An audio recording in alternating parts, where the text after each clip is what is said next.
Yes. Welcome everybody, my name is Gary. For the next 20 minutes or so, I'm going to be bringing you all into the wonderful world of raptors. You can see Before it. I start, Oh, thank you. I'd like to Thank you. explain exactly what a raptor is. A raptor is a flesh-eating bird, has a great big hooked beak, and 8 really sharp claws called talons. That's why we wear the big thick leather gloves. Please don't be tempted to touch any of the birds throughout the presentation, because sometimes they may come a little bit close to you. And believe it or not, we've actually had people in the audience trying to catch our birds when they're flying. That's not a very good idea. The word raptor is a Latin word and it means to seize. As nearly all birds of prey, they catch their food with their feet. Okay, do you guys like to meet the first bird? You're just not getting with the program, are you? You've got to make some noise in my show. Would you like to meet the first bird? Anybody tell me what this is? What's this? This is no ordinary owl, this is Hagrid. Give Hagrid a great big round of applause. Give him a big clap for me. Hagrid is a great horned owl. Now Hagrid, just like all the other birds we keep in the Radical Raptors presentation, he was bred in captivity. In actual fact, poor old Hagrid here, well, Hagrid is an orphan. His parents laid the eggs and then they deserted the nest. Because they deserted the nest, the eggs got placed in an incubator. And after 30 odd days in the incubator, this guy was the only one that hatched. Because Hagrid was hatched in the incubator, Hagrid had to be hand-raised. So I hand-raised this guy when he was about 4 weeks old.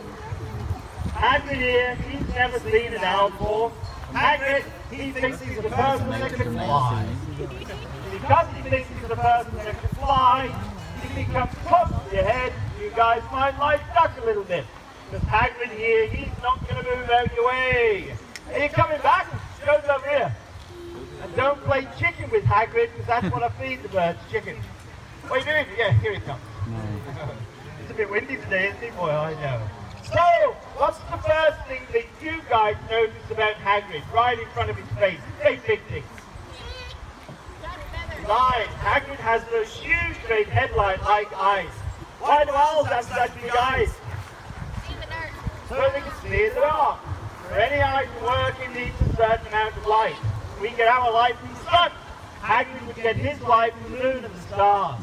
His eyes are huge in his head. To give you an indication of just how big Hagrid's eyes are, if we had eyes the same size as Hagrid in our head, comparatively speaking, they'd be the size of grapefruits.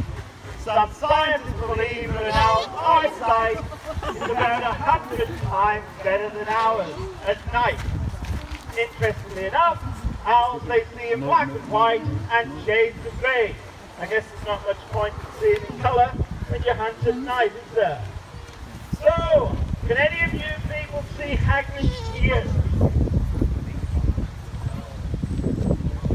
What's wrong with you guys? Are these questions just too difficult for you? Can anybody see his ears? Yes. No, you can't, that's right. Those tufts from Hagrid's head have nothing to do with his ears. They're part of Hagrid's strength display. When Hagrid gets really cross, he fluffs up to about three times the size he is right now, and it glares at you with those great big eyes.